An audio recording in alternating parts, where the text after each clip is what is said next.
Okay guys, here it is, my new Featherweight. I'm going to take it apart, and pardon the dogs barking in the background. I've tried stopping them, it's not working. Okay, first thing I do is I use my sewing machine screwdriver, and there's a screw here that comes loose. Now you can take this completely off, or you can just move it to the side. I'm going to remove it for ease of cleaning. And you want to make sure you keep the screws with all of the pieces. So I have it stuck back in there. I'm going to set it aside. Then I'm going to turn the machine around, take off the faceplate. There's just a screw here that should be easily removed with your finger. Fuzzy. Now this plate has got to slide right off over this piece here. There's a slot. If you're having trouble, turn the hand wheel to move it. But as you see, it fell right off. Sometimes you want to polish these up with chrome polish. This is a striated plate. I have scrolled featherweights. So I'm going to put the screw with it and set it aside. Now if you're afraid of losing them, you can use a little bit of tape, scotch tape, tape them down. Alright, inside here you can see there's like a little bit of schmutz right there. Let me move it in. We are going to brush all that out after we get things taken apart. If you lift up the bed, you'll see that I have removed the bobbin. I do have it. If you're looking to buy a Featherweight, you want to make sure that the bobbin case is there, or is included somewhere in the case. As you can see, there's a lot of schmutz in here. It's nice and dirty. This is fresh out of somebody's attic or basement or storage area. Fuzzy.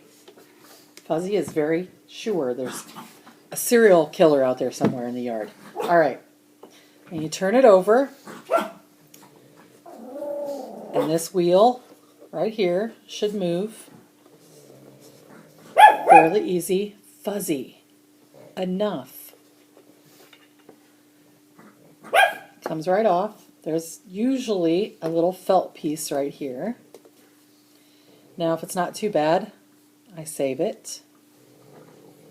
I'll put it aside. Now I don't know what's in here, so we're going to find out together. Hopefully there's nothing dead.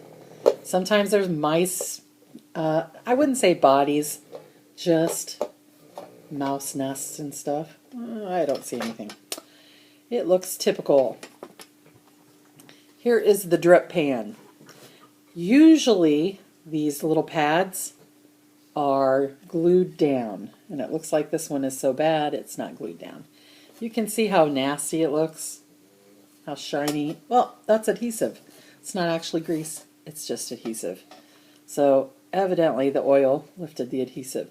Now this reminds me of like roofer's tar paper or something. I believe I talked in a podcast about using this as a template and cutting a new one out of quilt batting, felt. I believe if you had something like Timtex or something, that would probably, it feels about the same. Just something that would be absorbent. I wouldn't recommend putting this back in without a pad in it. So for my purposes, for now, I'm going to just leave this with the drip pan. And there's also another felt piece in here. Now, a lot of times I only see one felt piece if I see one at all, so I'm surprised that there's another one in there. So it's in pretty good shape, so we're going to save it. Now, if you look at the bottom of this machine, this is lead. Okay, I don't recommend touching it much. It's probably not enough lead on there to really hurt you. To be safe, we're going to leave it alone. But if you look down in here, you can see there are wires. That's where your plug-in is. Mine look to be okay. They don't look too damaged. They're a little older. They're going to look a little gunky, but it doesn't look like there's been a whole lot of dripping or oil down in there. Now these rubber feet are removable. They're replaceable. Sometimes you really got to dig because it's like they melt. Mine look to be in fairly good condition, so I'm going to leave them in place. Setting it down gently. This here is an access to the motor brushes.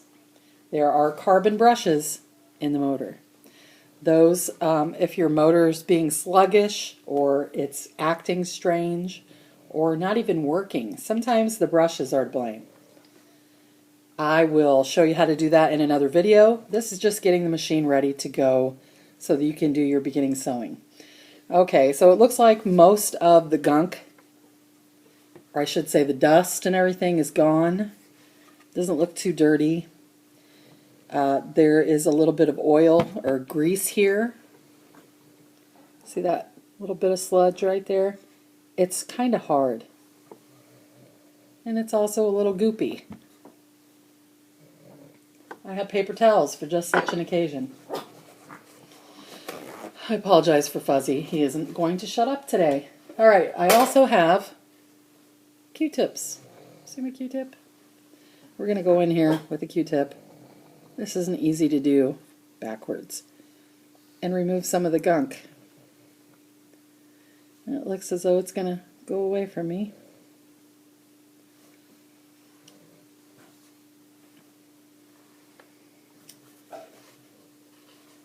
I hope this is lighted well enough for you to see it. I am just taking a Q-tip and scooping out some of the old nasty grease. Now when we go to grease this again, we are going to use grease, not oil. You do not want to oil these gears. They must be greased. Nice and gross and disgusting.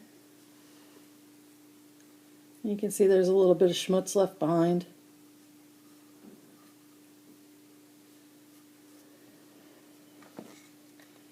This isn't easy to do upside down. Okay.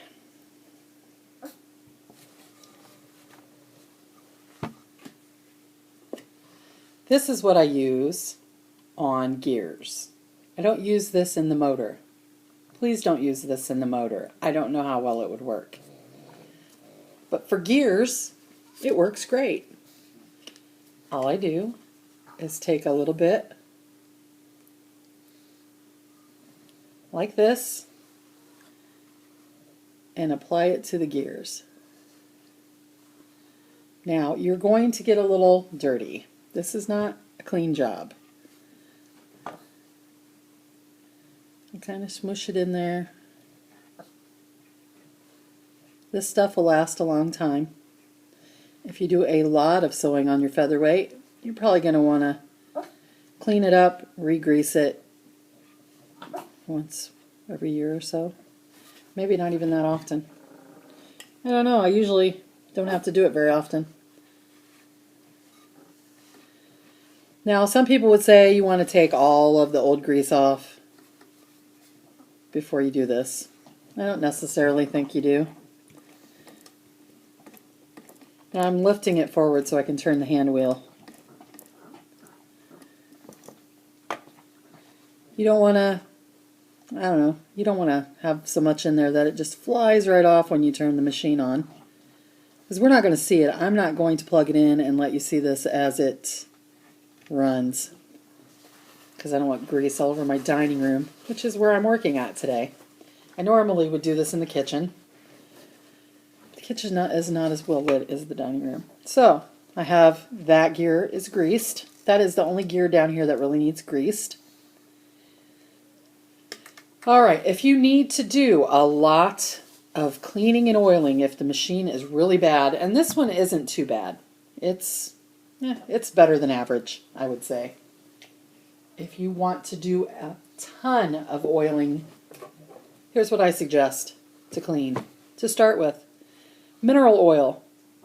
It is like baby oil without the fragrance.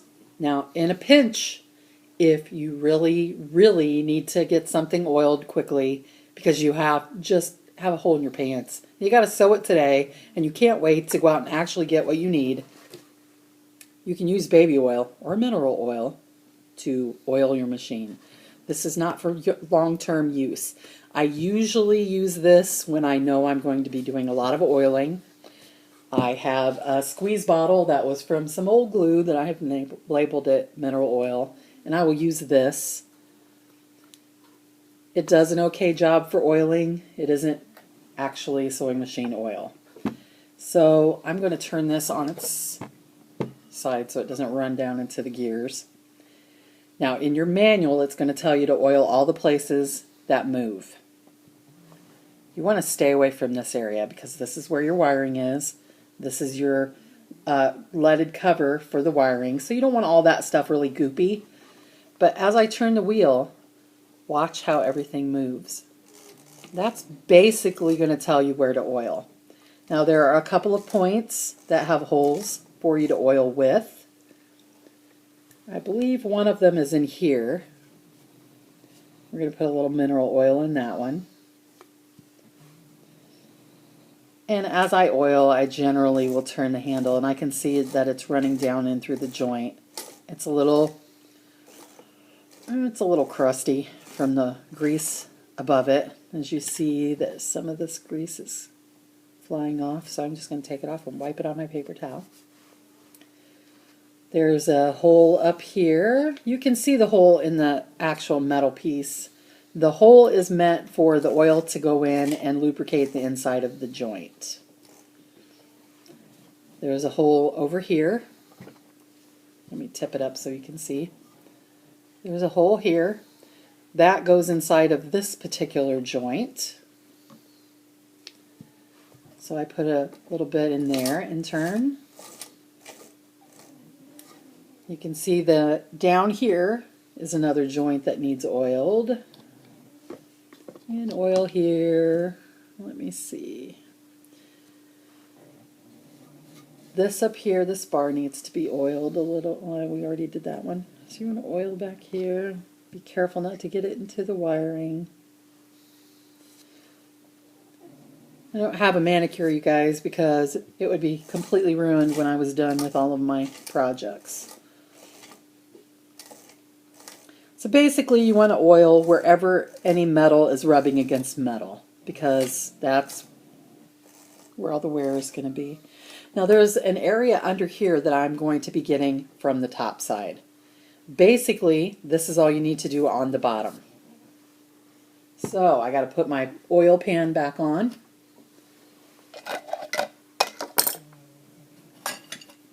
I'm trying really hard not to get this stuff all over my dining room table. Alright, so I had a felt pad to begin with in this area right here. So I put that back. Now I'm going to put my drip pan back on. This is the time to change it if you want to change it. You can always take it off later, I guess. I'm going to put this back in place. And if you do replace the drip pan, you don't have to glue it to the metal piece. You can just lay it in there. It should be fine. You put this back on and tighten your screw down. And of course, you would change your feet out if you wanted to change those out right now. Alright, I don't super tighten it, I just want it enough to hold it in place. And it looks like that's good enough. So, now I'm going to tip it back up. Now, I don't know how sharp this needle is, and I don't care because it's probably been in there a while. So I'm going to remove it and get rid of it. It's gone. For the purposes of cleaning, however, this will be a lot easier if you take off the presser foot. So we're going to remove the presser foot. I'm going to take the thumb screw off just because I want to. Keep it all out of the way. And I have my presser foot lever up, so it will give me better access to the throat plate. So now I have a little tiny screwdriver the bit comes out, and I like this tool because it's a Phillips, it's a flathead, and I can get it in these tiny areas and also stick it back into this handy dandy holder so that I can get a little bit of leverage as I start. Sometimes these throat plates are in there so tight that it takes a little bit to undo them. And I hope you will excuse me for my clumsiness. I apologize in advance. I drop a lot of stuff. Hopefully it's nothing glass that breaks. Blah, blah, blah. All right. I'm going to take these screws out. Now, in featherweights and in 301s, these are special throat plates. And here is why. If I can get it out. Oh, it doesn't want to come out. All right. I don't want to scratch my finish. Usually you can get a tiny little screwdriver like this when you get a vintage machine. They do sell these though. You could buy a replacement. I very, very gingerly stick it in a hole or in the slots from the feed dogs to pull it up. And here's why these are different. Ooh, it looks nice and dirty. See these things here? There is a finger, well, they call it a finger. It's like a little lever on the place where the bobbin fits. See it right there? See that? If when you put this back on and this is not in the right position, you might get a stitch, but it's never going to look right. Most of the time they won't even stitch. This has to be like this. The bed has to be down. You can't do it any other way. And it has to look like this when you go to put it back in.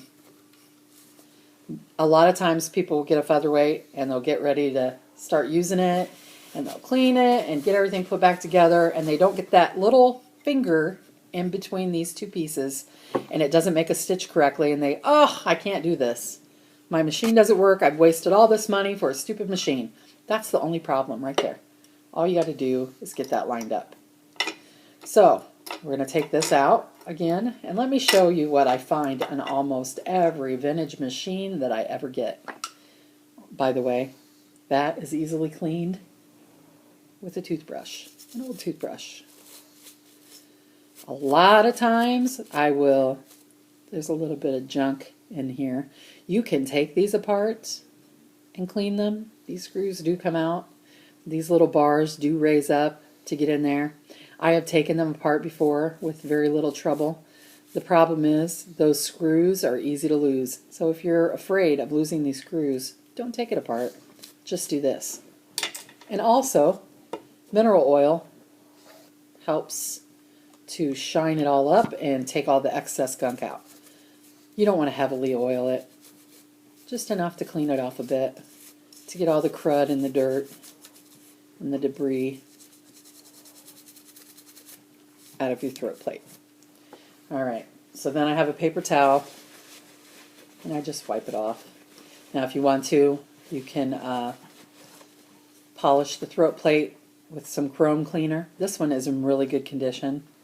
It looks like I might need to polish a little bit around this edge. This edge looks a little bit yucky. But anyway, here's what they look like when I take the throat plate off. Can you see all that dirt and the gunk inside there? Yeah, it's lint. It's just lint. I'm hoping you can see this pretty easily.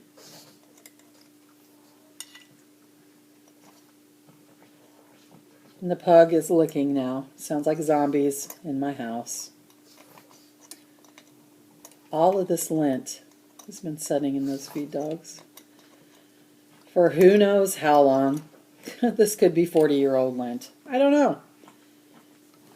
According to this plate right here, just by looking at it, not even looking at the serial numbers, this looks to be an either very early 50s model or a late 40s model. I think my husband and I looked it up and it was a 1948 machine. I like these older ones. They're more precise. But they're all wonderful. They all sew very well, as long as they're maintained and taken care of. Now, I wouldn't take off the feed dogs, although You could. There are 2 screws there. Sometimes they're very, very tight. So all I do is brush them out with my toothbrush. You can even add a little bit of oil on top of the bristles. It won't hurt anything. I don't recommend cleaning a machine with anything other than either mineral oil or sewing machine oil, because it will remove or silver your decals if the shellac is damaged at all. Now, I didn't think it was going to be a problem, so I tried it once, and lo and behold, one of my machines now says Singer in silver, and I'm not happy about it, but hey, things happen. So, once I have that cleaned out, then I'm trying to show you without too much trouble. I don't know if you can see it or not. Down in between the feed dogs here, right in behind where the thing that holds the bobbin in place is, there's like a wheel way down inside here. I usually drop a little bit of oil on that. I have to do it looking at it or I can't. Because that is that piece I can't quite reach. And then I go and oil where the feed dogs are. And one of these holes, I think, is a hole that you can oil. Oil them both. It doesn't hurt anything. It drips straight down. It's not on anything electrical. And the pan will catch it. Now, I really don't think that oil hurts much. As long as you stay away from electrical, you should be fine. This is very dirty. These can be removed. If you get a thread caught, you will want to remove it. I'm not taking it out because don't borrow trouble. I'm not having any problem with it because I'm not even used it yet. But I'm just going to brush all the schmutz. Ooh, there is a thread caught in there, people. Great. Right there. And I bet, I bet you anything, see that tiny little thread right in front of my finger? I bet you anything that's wrapped around the hook. Which means whoever had this machine before me, before it went to auction, probably tried to make a stitch with it, and I bet it didn't even stitch right. So that's going to be one of the first things I try when I get it plugged in, is to see what the stitch looks like. But for now, we're just going to leave it as it is. I don't have any tweezers handy, and I'm not going to stop this video to grab some. That thread will need to be removed. But I know about it, and I will take care of it later. Yeah, I did just grab this machine to show you how to do all these things. So, my little finger guy here is upright and in place. And yes, I know that's dirty. I'm going to clean it in just a minute. I want to get my throat plate back on. So, my throat plate is dusted off and ready to go back on. Fingers up. Put the bed down, and then hopefully it drops right in. Yep, there it is. See? It's right in place. So now, I'm going to put screws back in it. Yes, this is the boring part, watching me screw things down. And I lost my screwdriver. Oh, here it is. I'll use this one.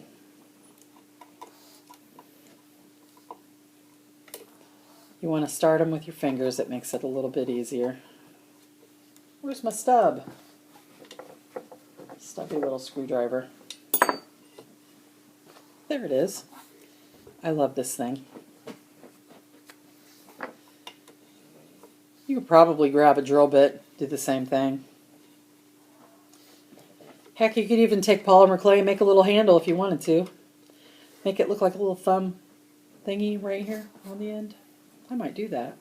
That sounds like a good idea. Anyway, I'm going to put this back on. And back to cleaning the outside. Like I said, don't use anything other than mineral oil or sewing machine oil. It won't hurt your machine. It's not going to shine up like brand new, because guess what? It's very old. But it will help remove safely any kind of grime or dust or dirt that might be on it. And hey guys, I just noticed I have a black side bottom winder. You know what a black side is? Back in war times, they didn't have chrome, or chrome was not readily available. You know, the shiny silver stuff. So instead of using chrome, they used this material. And it's like gunmetal gray. It's called black side. They are very highly collectible, and if you get some black side stuff, hang on to it. You never know. Also, these belts, if your belt is original and it's in good shape, keep it, because they don't make very good replacements anymore. I'm sad to say. Machines will outlast the replacement parts. And sometimes, that's a little tight, the bobbin winder wheel here, sometimes those are very stuck. If you look at the top of it, there's a tiny hole. That's where you oil. Now, I like to use Tri-Flow oil, which you can find at a bicycle shop, for my sewing machine oil. In first general cleanings, I use mineral oil, but for the bobbin winder, it takes just such a tiny amount. You don't want a bunch in there, because if you get a bunch in there, it's going to be too much, and it's going to spray oil all over everything the first time you wind a bobbin. So I put just a drop in there, and I roll it around for a little bit. Now this pops up and out of the way when you're not using it. And you can see there's like a little cutout right here. That's where the bobbin winder sets when you're winding the bobbin. Your bobbin will sit on top of here. The thread will wind down around this guy right here and then up onto your bobbin. And you disengage this wheel so that it doesn't go up and down while you're winding the bobbin. So just a tiny bit of oil in that. Then I'm going to show you the top here. In here are a couple more gears. Now the oil in it, there looks to be a fair amount I probably should remove. Wow. I'm always surprised at how much is in there. And it's kind of chunky. It feels a little hard. I don't recommend using old oil or old grease. Although sometimes I have seen on my sewing machine groups where somebody will open up a case of a little bit newer of a machine, and they'll see all kinds of grease just packed in there, and it looks like it's in good shape, so they just reuse it. That's because when machines are manufactured, they would just stick a gigantic amount of grease in there, and it would be enough to last for a long time. And as long as it's not deteriorated like this is, I'd say reuse it. It's not going to hurt anything. It's been in there forever. As long as it's supple and functioning, I don't see a problem. Alright, so I got most of the grease removed out of that. Oops. Let's see.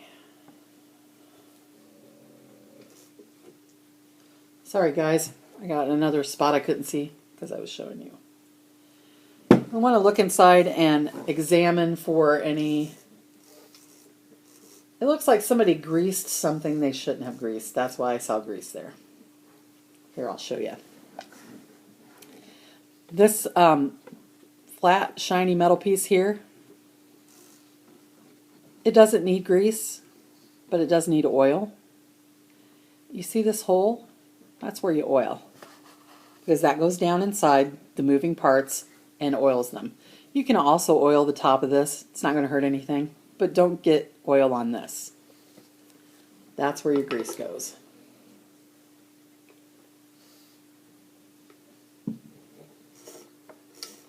So I put a little oil in the hole, and I put a little oil on the flat metal thingy. This is also an oil hole. That oils this wheel on the inside.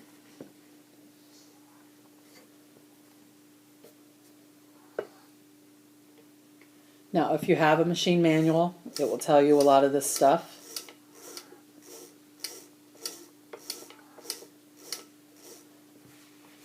It will tell you which holes you should be oiling. If you don't have a manual, this is how you do it. Alright, and it looks like my shellac is a little damaged up here on the top. I don't know if you can really see it or not. That is from the insert that goes on top of the case. It bumped just enough there to make a little dent. It looks like this girl may have not as good a cosmetic job as I thought. There's a few chips here and there, but I still love it. So you're going to oil this guy right here. You see it? There's a hole right there. That's got to get oiled as well.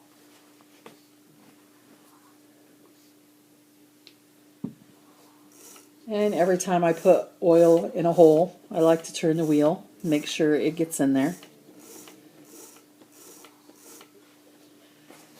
And then wipe off the excess, which also helps to shine up the machine. And I'm going to take my Triflow grease and put a little dab on my finger. And I generally ease it on the gears like that. So I smear it across, and then I turn and smear it across again. Put some more in there. Now you need a good amount, but you don't need to saturate it to the point where it's flinging all over the inside of the machine. Chances are it won't hurt too much if it does, but it's just a waste. And really, why waste it? You want enough in there to make it work, but you don't have to completely coat it to where you can't see it anymore. Also, in a pinch, if you really, really can't find any of the proper amounts of grease, don't use motor grease. It's black or it's gray. Don't use that. It's not meant for machines, and while it may work fine for a while, it will eventually gum up and harden like very hard wax, and will be very difficult to get out, and it's not good for your machine. In a pinch, you can use petroleum jelly. Some people will tell you not to. I'm telling you, I think it's okay. I don't use it unless I have no other options, which means I quit using it quite a while ago when I found Triflow grease. So, all right, that's all back done and back together again. So you put the spool pin back on. It just is held in place with one tiny little screw. So I'm going to put that back together.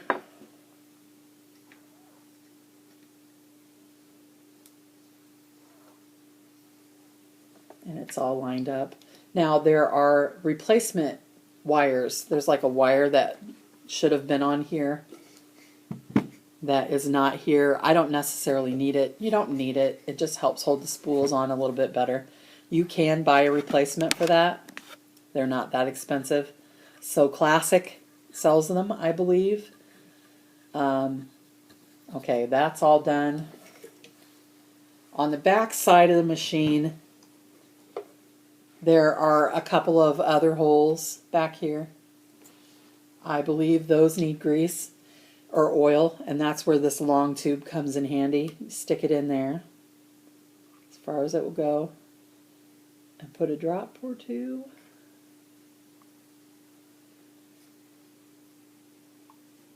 That is for the parts that you need to oil that can't be reached very easily. All right, and while we're back here, I want to show you the grease cups for the motors. These are very important because they're usually not taken care of. This is another brush. Be careful when you remove these because these screws, the screw heads, are very easily broken. Now I have no idea what the brushes look like. Let's take one out and find out. Probably going to regret it. These are replaceable. There are substitutes or replacements sold. See this little spring sticking out? There's my carbon brush. See it? That goes against the, I think it's called a commuter, and it creates the carbon reaction required to make your motor spin. That is a whole other video. But that just tells me that I don't necessarily need to take them out just yet. It's not worn down very far, which tells me it's probably not been used all that much. or at least not like I use them. So you're going to tighten that back down. This little silver guy right here, see it? That is a grease cup. There's also one up here. See it? That's a grease cup too. Don't use that in it. Please don't use that in it. I don't know how well it would work. It is synthetic grease. It is meant for bicycle gears. I don't know how it would react with a motor. I don't think it has a low enough melting point to actually do what it's supposed to do. This is an older tube of lubricant, but it still works. You can find Singer lubricant, which is the Singer grease you need for the motors. They do still make it. You can go to Nova Montgomery's website, and she has her own specially formulated lubricant for motors. I believe that it's a pretty reasonable price. I've never purchased from her, but I have heard of a lot of people who like her grease. Let's see if it's even, I can't even get it out.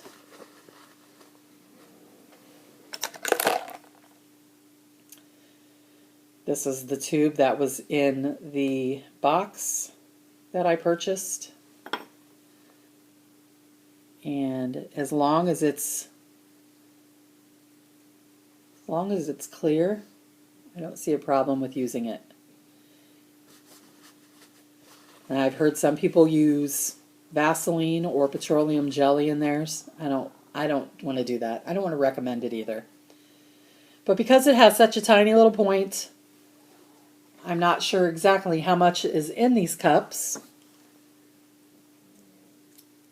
If you stick a needle in there just slightly, you can usually feel there's a little bit in there still. Just a little bit. I'm going to put some more in, at least until I have time to take the motor apart and examine it and make sure everything's fine. You squeeze it until the cup is full. Now, until you take a motor apart, you really don't know what you're looking for. But I can tell you that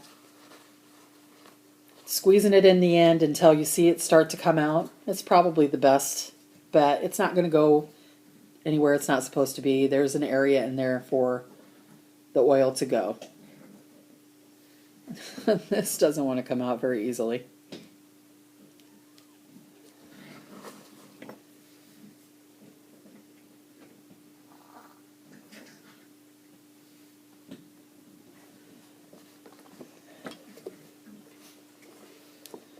See how you can kind of see there's a little grease in there?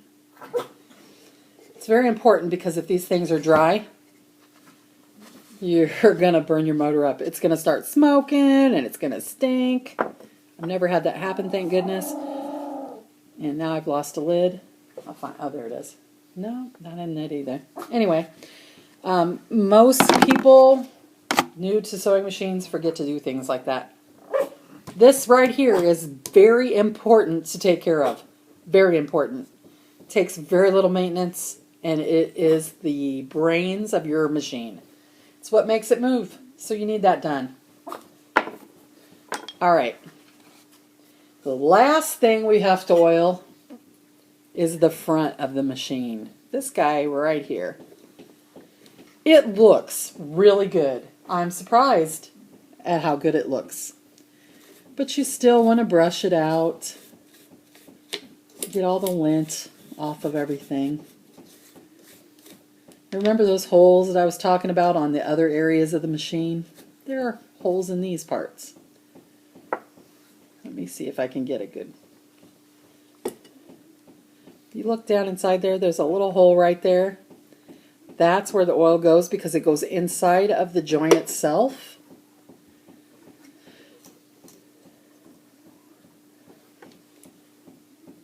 There's a hole right there that goes inside of the joint itself.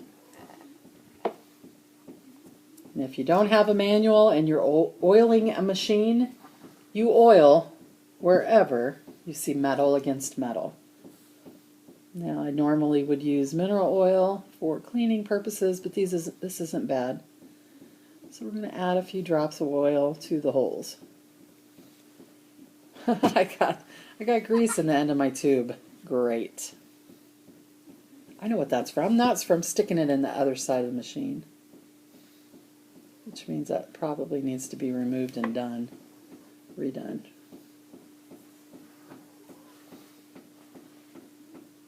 Can you hear that thumping noise? That's my pug chewing on a rawhide. Alright, I guess I'll just use mineral oil.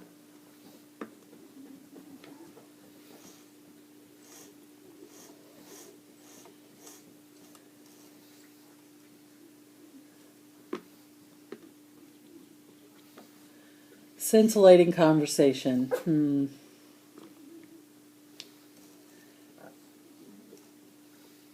If you see it moving, squirt a little oil on it. Now the hole that's on the top is going to oil this piece back here because it's not real easy to reach. Sometimes I can get in there with the tube. But this needle bar that goes up and down, it needs to be greased. And of course you're going to have a lot of oil running out of the machine. Paper towels are great. I want it all to move very smoothly so that when I plug it in, it works. And it's whisper quiet. Fuzzy! I also put a little oil on the presser foot bar because there is a little friction that happens there. And I'm going to wipe off the excess anyways. I move it several times. It helps to get everything nice and lubed.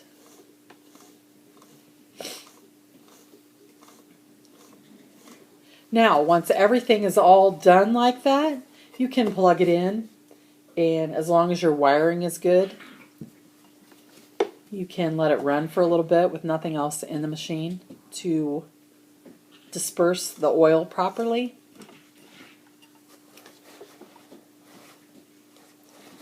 I recommend after you do your oiling that you take some scrap fabric that you care nothing about and stitch several lines to make sure you get all the excess oils out of the machine.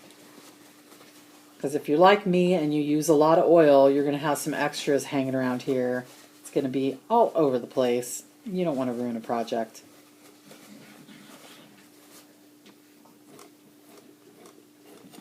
Then once you're done and you have it the way you like it and all your pieces are polished, or you just want to get it started again, you put the faceplate back on like you took it off.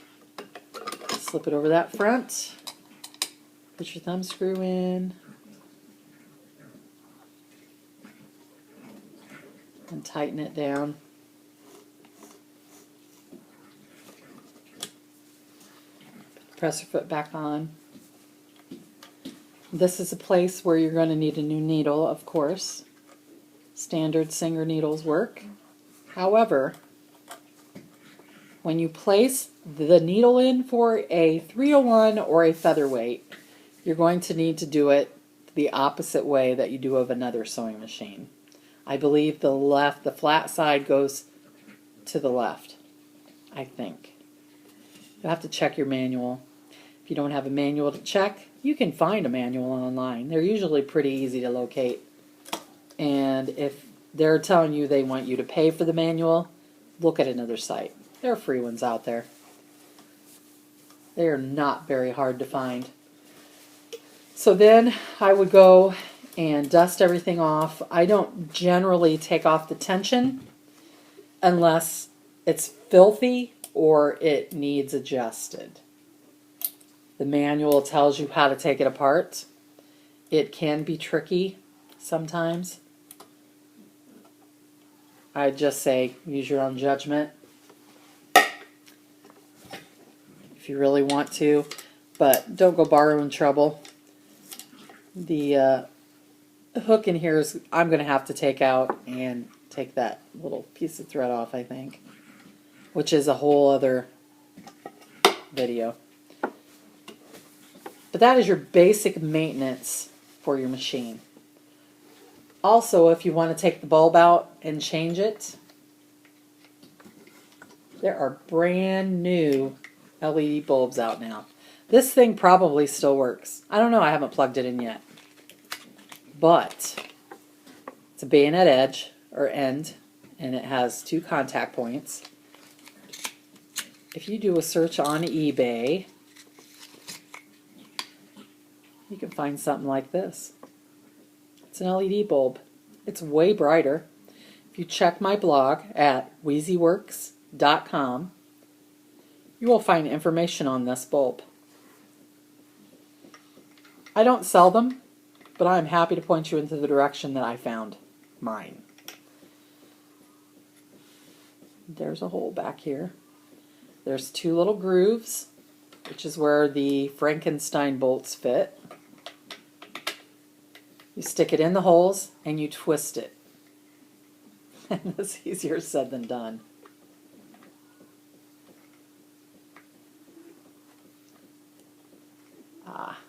You have to push and twist. Sometimes it takes some doing, and it really takes a lot of doing when you're doing it and not watching it so other people can see what you're doing. And now, when I plug this in, I have my LED light ready to go. My machine has been oiled, and as you see, when I turn the hand wheel, it even sounds quieter just by hand. I hope this video has been everything that you needed it to be, and I will see you later.